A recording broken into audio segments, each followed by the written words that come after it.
Assalamualaikum warahmatullahi wabarakatuh. Perkenalkan, kami dari kelompok 6 yang beranggotakan 2 orang, yaitu saya Muhammad Al-Fauji dan teman saya. Nama saya Joy Irfan Syah. Di sini kami akan menjelaskan tentang materi kami yang berjudul Teologi Aliran Syiah. Yang pertama, pengertian dari aliran Syiah. Menurut bahasa, Syiah berasal dari bahasa Arab Sya'a, Yasyi'u, Yasyi'an, dan Syi'atan, yang berarti pendukung atau pembela. Al-Fayruz Abadi menjelaskan bahwa Syiah seseorang merupakan pengikut atau pendukungnya. Kelompok pendukung ini bisa terdiri dari 2 orang atau lebih, laki-laki maupun perempuan. Arti Syiah secara bahasa terdapat dalam Al-Quran sebagaimana firman-Nya. Dan diantara Syiahnya adalah Ibrahim. Quran Surah As-Saffat ayat 83.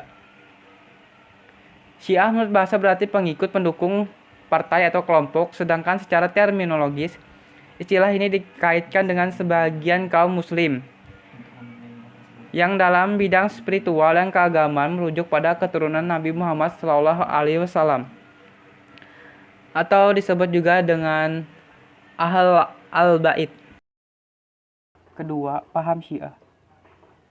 Secara umum, paham Syiah adalah sebagai berikut. A. Pangkat khalifah sebagai nabi wafat diwarisi oleh ahli waris nabi dengan penunjukan dari nabi yang ditunjuk oleh Nabi Muhammad SAW sebagai pengganti sesudah beliau wafat adalah Ali bin Abi Thalib, yaitu saudara sepupu Nabi, menantu Nabi, pahlawan Islam yang gagah berani, dan termasuk salah seorang dari 10 sahabat besar yang dikabarkan Nabi masuk surga. Orang yang tidak menerima paham ini termasuk yang terkutuk karena tidak melaksanakan wasiat Nabi. B. Khalifah atau imam dalam istilahnya Syiah adalah pangkat tertinggi dalam Islam dan bahkan merupakan salah satu rukun Islam. Oleh karena itu, tidak mungkin pangkat itu dibiarkan begitu saja dan diserahkan kepada pilihan rakyat. Imam harus ditunjukkan oleh Nabi dari para imam yang telah ditunjuk pula. Orang-orang yang memilih khalifah dengan jalan syura atau musyawarah termasuk berdosa. C. Khalifah imam itu menurut paham Syiah bersifat masum, artinya tidak pernah berbuat dosa dan tidak boleh diganggu dan dikritik karena ia adalah pengganti Nabi yang sama kedudukannya dengan Nabi. D. Khalifah imam masih mendapat wahyu dari Tuhan, walaupun tidak dengan perantaraan Jibril, dan yang dibawanya wajib ditaati. Imam-imam kaum Syiah mewarisi jabatan kenabian walaupun ia bukan nabi. Selanjutnya, latar belakang kemunculan aliran Syiah. Secara umum, kemunculan aliran Syiah bermula dari pergantian kepemimpinan sepeninggalnya Rasulullah SAW, yang mana Ali bin Abi Thalib meyakini bahwa dia adalah penerus sebenarnya kepemimpinan Rasulullah selanjutnya. Sedangkan menurut Abu Zahra, Syiah mulai muncul pada pasca masa akhir pemerintahan Utsman bin Affan, kemudian tumbuh dan berkembang pada masa pemerintahan Ali bin Abi Thalib. Adapun menurut Watt, Syiah baru benar-benar muncul ketika berlangsungnya peperangan antara Ali dan Muawiyah, yang sering kita dengar dengan Perang Siffin.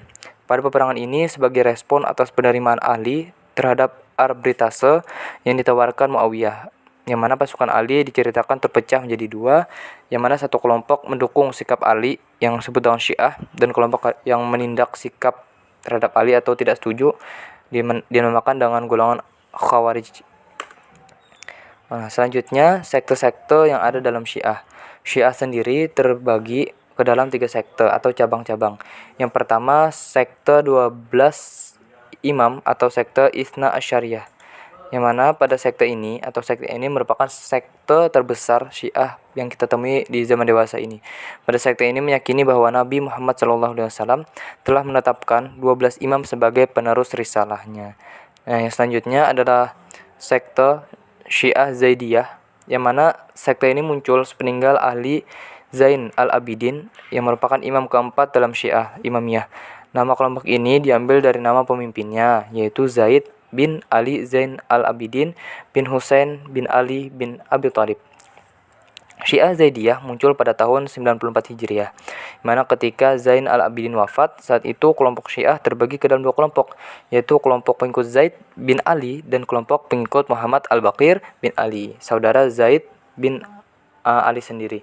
Kelompok ini berbeda dengan sekte Syiah yang lain, yang mana mengakui bahwa Muhammad al-Baqir, putra Zainal yang lain, sebagai imam kelima. Dari nama Zaid bin Ali inilah nama Zaidiyah diambil. Syiah Zaidiyah merupakan Syiah yang moderat. Abu Zahram menyatakan bahwa kelompok ini merupakan sekte yang paling dekat dengan Sunni, kaum Sunni.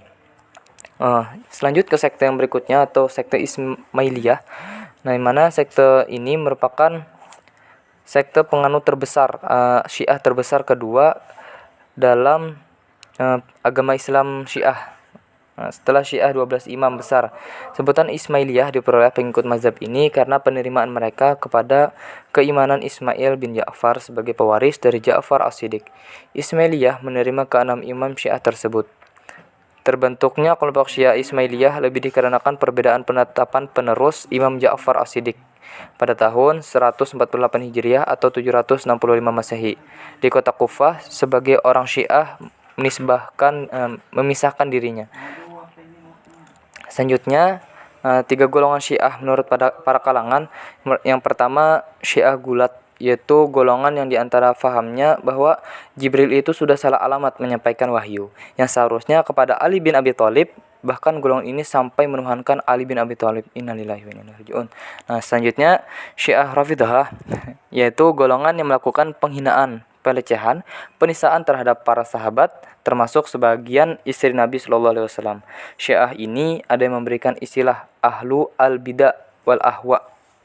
Oke, yang selanjutnya adalah Syiah Mu'tadilah atau Syiah yang moderat, yaitu golongan yang paling mengutamakan Ali bin Abi Thalib di atas para sahabat yang lainnya. Oke, mungkin itu sedikit penjelasan dari kelompok kami. Apabila ada kesalahan, kami memohon maaf. Selanjutnya, wabillahi taufiq wal hidayah. Wassalamualaikum warahmatullahi wabarakatuh.